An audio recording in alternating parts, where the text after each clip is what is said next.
नमस्कार दोस्तों। एक समय था जब भारत दुनिया की सबसे अमीर सभ्यता थी। दुनिया हमें सोने की चिड़िया कहते थे। यहाँ की मिट्टी में सोना था, नदियों में समृद्धि थी और भारत की संस्कृति, ज्ञान, विज्ञान दुनिया को राह दिखाता था। लेकिन इतिहास के पन्नों में एक दर्द भी लिखा है कि इतना महान देश, इतना समृद्ध भारत 200 साल तक कैसे अंग्रेज शासन के नीचे दबा रहा, कैसे 200 साल तक गुलाम बन के रहा। आखिर अंग्रेज ने भारत पर कब्जा कैसे कर लिया? आखिर ऐसी कौन सी गलतियां थी जिसके कारण भारत गुलाम बन के रहा? आज इस वीडियो में हम पूरा सच को जानेंगे कि आखिर 200 साल तक गुलाम कैसा बना और क्यों बना। पहले जानते हैं अंग्रेज आने से पहले भारत कैसा था। दरअसल अंग्रेज के आने से पहले भारत कोई साधारण देश नहीं था, बल्कि पृथ्वी पर सबसे ऊंची सभ्यता में से एक था। भारत दुनिया की 25% से भी ज्यादा जीडीपी अपने पास रखता था। दुनिया का सबसे बड़ा टेक्सटाइल उद्योग भारत में ही था। मसाले, रेशम, नीला, हीरे, मोती, ये सब के लिए पूरी दुनिया भारत के ऊपर निर्भर करता था। यहाँ 500 से ज्यादा राजाएं थे। विरोध के बावजूद भारत का ज्ञान और विज्ञान विश्व में शीर्ष पर था। लेकिन ये कमजोरी भी थी। भारत समृद्ध तो था पर एकजुट नहीं था। हर राज्य अपने अपनी सीमाएं बढ़ाने के लिए एक दूसरे से लड़ रहे थे। यही भारतीय इतिहास की सबसे खतरनाक कमजोरी साबित हुई। हिंदुस्तानियों ने लगभग 250 साल तक अंग्रेज शासन के नीचे दबे रहे, अमानवीय व्यवहार को झेलता रहा और फिर न जाने कितने बच्चे, बूढ़े और जवानों की जान के बदले आज़ादी की लम्हा को महसूस किया और खुली हवा में सांस लेना सीखा। लगभग 75 साल के बाद आज हम आज़ादी के अमृत महोत्सव को मना रहे हैं। अंग्रेज पहले से भारत में नहीं थे। वो मीलों दूर तय करके भारत से व्यापार करने के लिए आए थे। जब अंग्रेज भारत आए थे उस वक्त इंडिया में मुगलों की शासन था। अगर मुगलों शासक चाहते तो अंग्रेज यहाँ कभी भी पैर रख नहीं पाते। एक तरफ शक्तिशाली मुगलों की शासन था और दूसरी तरफ मातृभूमि के लिए मर मिटने वाले मराठा साम्राज्य था। और ऐसे हालत में अंग्रेज भारत में कब्जा करने के लिए एड़ी चोटी का जोर लगाना पड़ा था। धीरे धीरे अंग्रेज ने पूरा मुगल साम्राज्य को खत्म कर दिया।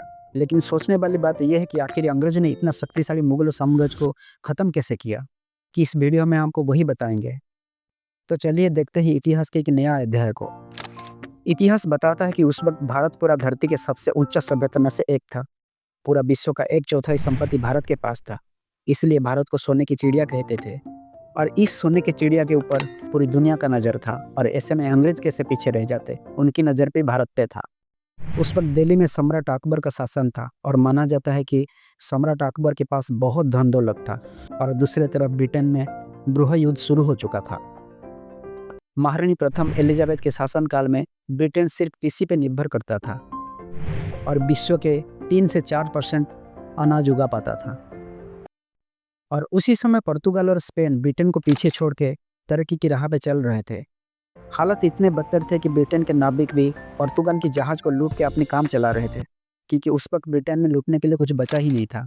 लेकिन इसी दौरान एक ब्रिटिश नागरिकों को समुद्री यात्रा के दौरान भारत की अपरंपरा संपत्ति और समृद्धि के बारे में पता चला।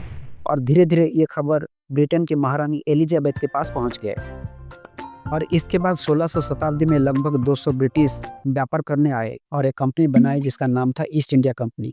ये लोग भारत में आके देखे कि यहाँ सारे साम्राज्य एक दूसरे से लड़ रहे थे, एकता नहीं था। तभी इनके दिमाग में राजनीतिक और कूटनीतिक विचार आया और ये बात ब्रिटेन की गवर्नमेंट तक पहुँच गया। ब्रिटेन की गवर्नमेंट ईस्ट इंडिया कंपनी को फुल सपोर्ट दिया हिंदुस्तान में खोट डालने के लिए। इधर भारत में इस बीच बादशाह अकबर की मौत हो चुकी थी और उनके बेटा जहांगीर को राजा की गद्दी में बैठा दिया गया था।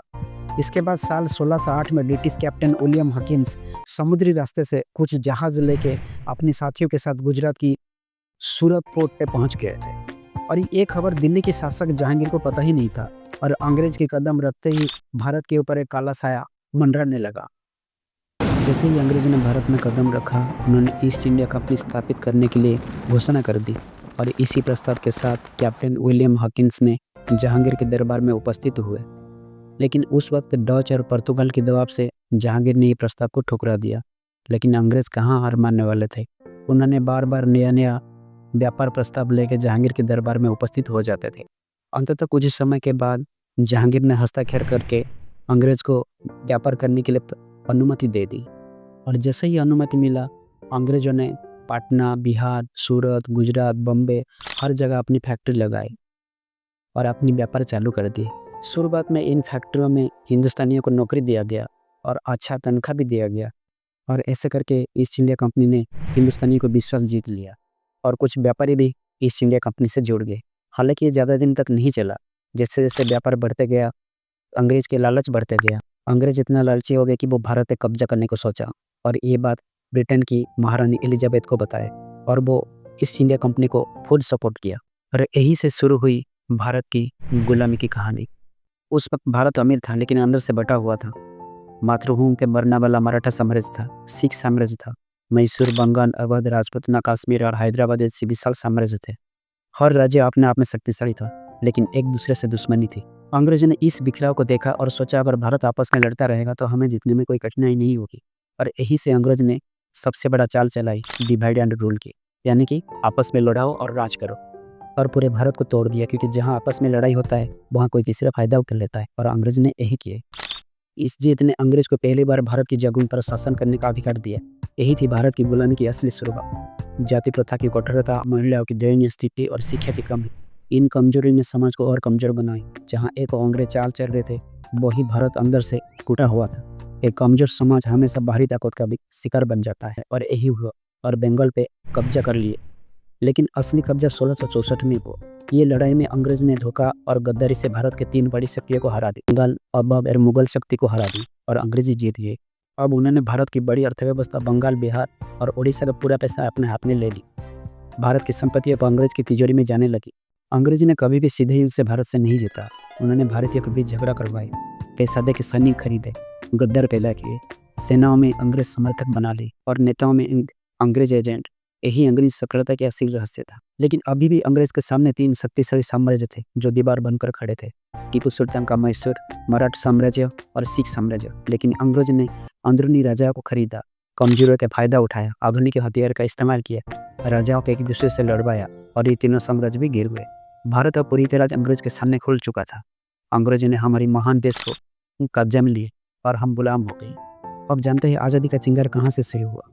1857 में भारत ने पहली बार अंग्रेज को हिला दिया। इसे भारत का पहला आज़ादी का संग्राम कहा गया। मंगल पांडे, रानी लक्ष्मीबाई, तात्या टोपे, बेगम हजरत महल, नाना साहब, इन लोगों ने विद्रोह शुरू कर दिए। पूरा उत्तर भारत में आग की तरह विद्रोह किए गए। एक पल को लगा कि अंग्रेज भाग जाएं, लेकिन एक बार फिर एकता की कमी, असंगठित योजना और कमजोर हथियार, इन कारणों में विद्रोह दबा दिया गया और अब भारत सीधे ब्रिटिश सरकार के नियंत्रण में आ गया। लेकिन ये विद्रोह रुका नहीं, चलता रहा और आखिर में 1857 के विद्रोह से लेकर भगत सिंह, गांधी, नेताजी सुभाष चंद्र बोस, तिलक, पटेल, हर क्रांतिकारी ने इस मिट्टी के लिए अपना सब कुछ न्यौछावर किया और आखिरी 15 अगस्त 1947 भारत ने अपनी खोई हुई आज़ादी वापस पाई। अंग्रेजों ने भारत को सिर्फ जीता न, उसे निचोड़ दिया। जमीन के टैक्स बढ़ाए गए, अंजर उद्योग बंद कर दिए गए, भारत के कारीगरों को उंगलियों पर काट भी जाती ताकि वे ब्रिटिश व्यापार को टक्कर ना दे सके। भारत का सोना, चांदी, मसाले, कोयला, अनाज सब लंदन भेजा गया। का उद्योग धीरे धीरे खत्म हो गए और हम आर्थिक रूप से पूरी तरह निर्भर बना दिए। जहाँ भारत का सबसे अमीर देश था वही देशों में भारत सबसे किसी भारत शक्तिशाली था लेकिन बिखरा हुआ था। अगर बिखरे हुए राष्ट्र को कोई भी आसानी से हरा देता है। भारत की गुलाम की कहानी हमें एक संदेश देती है कि कोई भी देश बाहर से नहीं टूटता है, वो हमेशा अंदर से टूटता है। जब भारत बंटा अंग्रेज जीत गए और जब भारत एक हुआ तो अंग्रेज भागने कर मजबूर हो गए। हमने आज़ादी बड़ी मुश्किल से पाई है, इसे बचा कर रखना हमारी जिम्मेदारी है। 200 साल की गुलामी लेकिन 5000 साल की संस्कृति, सभ्यता और साहस, भारत फिर उठ खड़ा हुआ है। इतिहास को जानना इसलिए जरूरी है क्योंकि जो राष्ट्र अपनी गलतियों से सीखता है उसे फिर कोई गुलाम नहीं बना सकता। और आज़ादी का जश्न हमारी यादों में हमेशा के लिए समा गया है।